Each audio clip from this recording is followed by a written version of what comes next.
എൻ്റെ പേര് ഗീതമധു. ഞാൻ എഴുതിയ അമ്മയോട് എന്ന കവിത അവതരിപ്പിക്കാൻ ആഗ്രഹിക്കുന്നു. ബൈബിളിലെ പുറപ്പാട് പുസ്തകത്തിൽ മോശ ഒരു മുസ്ലിം പൗരനെ കൊന്നിട്ട് ഓടുമ്പോൾ ഉണ്ടാകുന്ന അദ്ദേഹത്തിൻ്റെ ഹൃദയത്തിലെ വിചാരങ്ങളാണ് ഞാനത് പകർത്താൻ ശ്രമിച്ചിട്ടുള്ളത്. മാപ്പു ഞാൻ കെഞ്ചിടുന്നു അമ്മേ, നിൻ പാത ഞാൻ നിൻ സുതനിന്നിതാ യാത്രയായിടുന്നു.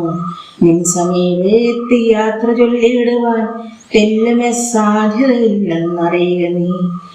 മിദ്യാനിലേക്ക് ഞാൻ ഓടും ഈ യാത്രയിൽ നിന്നോടറിയിക്കാനുള്ള എൻ സത്യങ്ങൾ.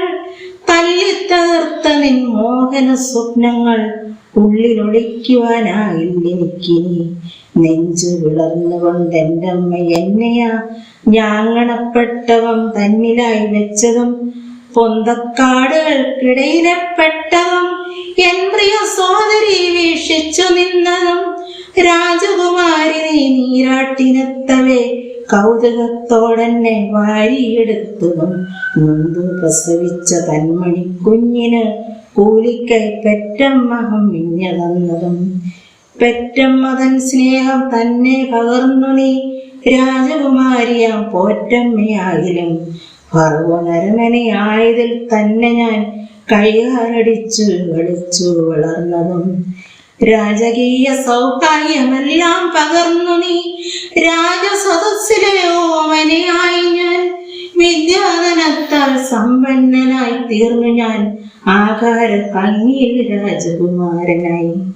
ഭൂതകാലങ്ങളെ ആട്ടി അകറ്റിയ സൗഭാഗ്യധാരയിൽ മുങ്ങുവാനാകില്ല.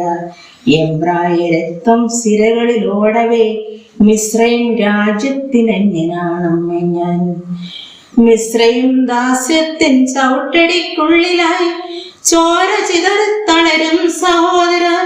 കഠിനമാം ദാസ്യവും ക്രൂരമാം ശിക്ഷയും ദുരിതവും ദുഃഖവും മൃഗീയമാം പീഡയും കണ്ടു സഹിക്കുവാനാവതില്ലാതെ ഞാൻ കൊന്നുപോയി മിസ്രൈം പൗരനൊരുവരെ. തള്ളുന്നു ഞാൻ രാജസൗഭാഗ്യമെല്ലാമേ ഇല്ലിനി നിൽക്കുവാനാവില്ലിവിടിനി. കൊണ്ടുപോകുന്നു ഞാൻ നിന്നുടെ സ്നേഹവും നീ തന്ന വിദ്യാധനവും നിന്നോർമ്മയും. എന്തിലും ഉപരിയായി എന്നിലും നിന്നിലും കൽപ്പിതമായുള്ള ദൈവവഴികളും. എന്തിലും ഉപരിയായി എന്നിലും നിന്നിലും കൽപ്പിതമായുള്ള ദൈവവഴികളും.